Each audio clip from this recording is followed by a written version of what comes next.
There is a number that doesn't make sense on paper. 34%, 88 million adults. People who describe their own financial situation, in their own words, as struggling or in crisis. Not poor by some government threshold, not unemployed, just quietly drowning in a country with more wealth circulating through it than almost any point in its history. 5 years ago, that number was 22%. The gap between those two numbers is not a statistic. It is millions of individual nights where someone lay awake doing math that never lands somewhere safe. This is Adam, the investor. If that number surprised you, or if it didn't, because you already knew, stay with this one. We don't deal in motivation here. We deal in mechanics.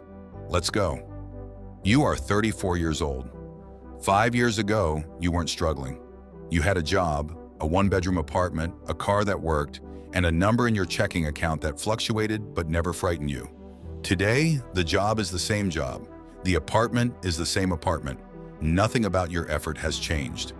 But the number frightens you now, and you have spent more time than you'd like to admit trying to figure out exactly when that shift happened, because it didn't happen on a single day. It happened the way water rises in a room with no drain, slowly enough that you adjusted to each new level before you noticed the room was filling. Rent went up 11% over 3 years. Groceries went up faster than your raise did 2 years running. The car insurance renewed at a number that made you call and ask if it was a mistake. It wasn't. Every individual increase was small enough to absorb. The combination of all of them at once was not. This is the part almost nobody explains clearly. A financial crisis rarely arrives as one event.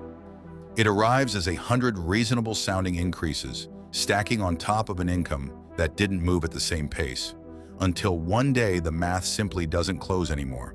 And you are the same responsible person you've always been, standing inside a gap you didn't create. 54% of Americans now say they live paycheck to paycheck. 5 years ago, that number was 42%. That's not 54% of low earners.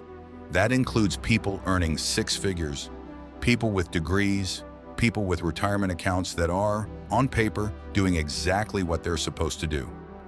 Paycheck to paycheck no longer describes an income bracket. It describes a structural condition that has crept upward through nearly every income level in the country. You check your bank balance the way some people check a wound, quickly, almost flinching, hoping it looks better than it did yesterday. The balance after rent and bills clears, and for 3 or 4 days, you genuinely don't know if a single unexpected expense, a flat tire, a dentist visit, a kid's school fee would break the month. Most months it doesn't.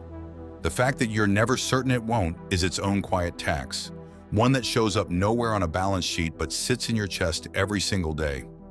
53% of Americans say they worry about money every single day. 5 years ago, it was 44%. That's not a market crash number. Markets crash and recover in a year, 2 years, 5 at the worst. This number describes something slower and more permanent, a baseline level of dread that has settled into the daily experience of more than half the country and shows no sign of lifting on its own. You think back to your parents at your age. Same kind of job, roughly the same cost of living relative to their income, and somehow they bought a house, raised 2 kids, and still managed to put a little aside most months. You are not less disciplined than they were. You track every dollar in an app they never had. You compare prices across 3 stores. You haven't taken a vacation in 2 years that wasn't paid for entirely with points. The math simply requires more from you now to produce less, and no amount of personal discipline closes a gap that was never about discipline in the first place. Here's the part that gets missed in almost every conversation about this number. The people struggling the most aren't always the people earning the least. The data shows the sharpest increases in financial distress among women, going from 26% in 2021 to 42% now. Among people carrying debt, from 28% to 43%. Among an entire generation in their 40s and 50s who built their financial expectations on a cost of living curve that simply stopped matching reality somewhere in the last 5 years. Crisis, it turns out, doesn't discriminate by effort. It discriminates by exposure, and almost everyone's exposure has grown at once. You start doing something you've never done before. Tracking every single dollar, not out of curiosity, out of necessity. You discover 3 subscriptions you forgot you had, totaling $41 a month. You discover your grocery bill has climbed 19% in 18 months for the exact same items. You discover the gap between your income and your expenses isn't a behavior problem to fix with more willpower. It's an arithmetic problem, and arithmetic doesn't respond to motivation. It responds to either more income or fewer expenses, and most months you have very little control over either.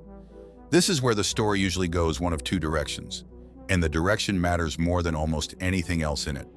The first direction is the one most people take without realizing they're choosing it. Pull back from any saving or investing entirely, because every dollar feels too urgently needed in the present to risk on a future that feels unreachable anyway. It's an understandable response. It's also the response that guarantees the gap never closes, because the only tool that has ever closed this kind of gap over time, compounding, requires money to be set aside consistently, even when consistency feels impossible. The second direction is smaller and harder to see, and it's the one that actually changes the trajectory. You don't fix the whole problem at once. You can't. Nobody can, not with a single decision.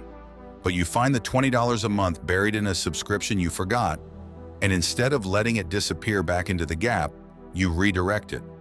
Not because $20 solves anything today, because $20, automated and left alone, is the only thing that has ever solved anything over a long enough timeline. And the timeline is the one resource that hasn't gotten more expensive in the last 5 years. 47% of Americans now say they follow a monthly budget, up from 39% 5 years ago. That number rising at the exact same time the crisis number is rising tells you something important. People aren't becoming less careful. They're becoming more careful, faster, and the ground is still moving beneath them anyway. That's not a personal failure. That's a structural one, the kind no single person's spreadsheet can fully fix, no matter how disciplined the spreadsheet is. And yet inside that same data, there's a detail almost nobody highlights. 74% of Americans still believe they'll be better off financially 5 years from now. Not because the math has gotten easier, because belief and arithmetic are not the same thing, and most people are still choosing to act in small and imperfect ways on the belief, even while the arithmetic continues to resist them. You are not failing at money.